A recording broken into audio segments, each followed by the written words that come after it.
Take a look at this classy infinity card made by Nicole Hopker as part of her Printables project set for Papercraft Inspirations issue 170.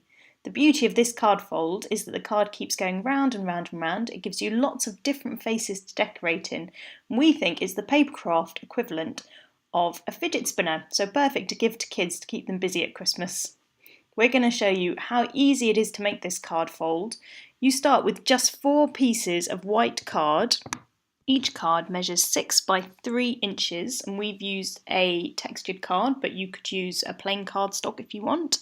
So the secret of this fold is all in the scoring. So for each piece of card, we're going to score it horizontally 1.5 inches from both ends. So I'm just doing that now. This is going to give us 2 score lines, 1.5 inches from each end.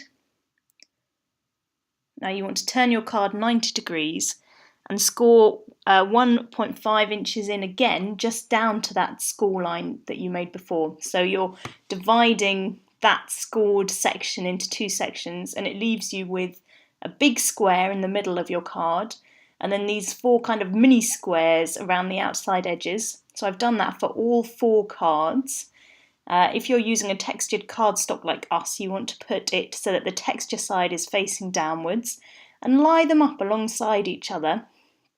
We're going to then take some glue. I'm going to use just a glue runner for speed, but you want to maybe use a soft wet glue or something with a more solid stick here. You're going to apply the glue to the 2 outside corner squares, the little ones we made with the score, just to those squares there. Now make sure that both those panels are sitting together very neatly. And then we're going to take one of the other scored panels. This time, if you're using a textured cardstock, you want to make sure that this panel you're adding has the texture facing up towards you, because this is sort of going to be the outside of the card. I'm going to line that up so that the 2 top corner squares here are sitting exactly on top of those 2 squares underneath that we added the glue to. Now I'm going to repeat that again on the other side of the card. So taking the 2 top corner squares, applying glue just to those 2 squares. Now I'm going to take my cardstock texture face up if you want, if you're using textured card, and then again I want to line that neatly up so that the outside corner squares are sitting just above those 2, so you're only sticking together those outside squares. Let's give them a push down, make sure they're properly stuck. If you're using a wet glue, leave it to dry here. But now you just need to burnish the fold, the score lines that you've made. So we're going to start by doing that just by folding the card 2 sections out from each other.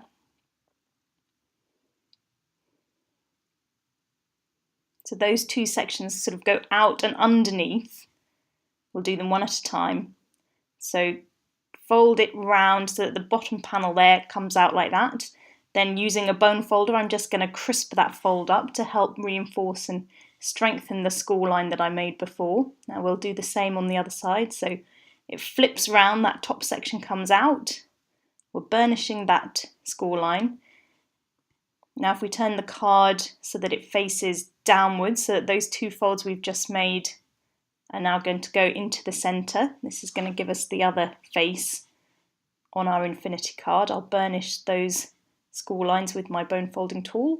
Repeat that on the other side so that that section comes underneath and up. And you can see now how this card fold works. Once those score lines have been sort of burnished and fold more easily, you can just keep folding the card round and round and round. The beauty of this card is you've got so many different faces to add, different embellishments. It's perfect with these printables, but you can use any papers you want. The main thing to remember here is that you don't want to add bulk. So if you're using papers, don't use sticky fixers, just add and keep flat. But then of course the card folds flat for postage too, so it's perfect for those Christmas makes, and especially good for kids who just love to have anything they can play with, don't they? We hope you enjoy creating your own infinity card creations. Look out for other fun card fold ideas in future issues of Papercraft Inspirations magazine.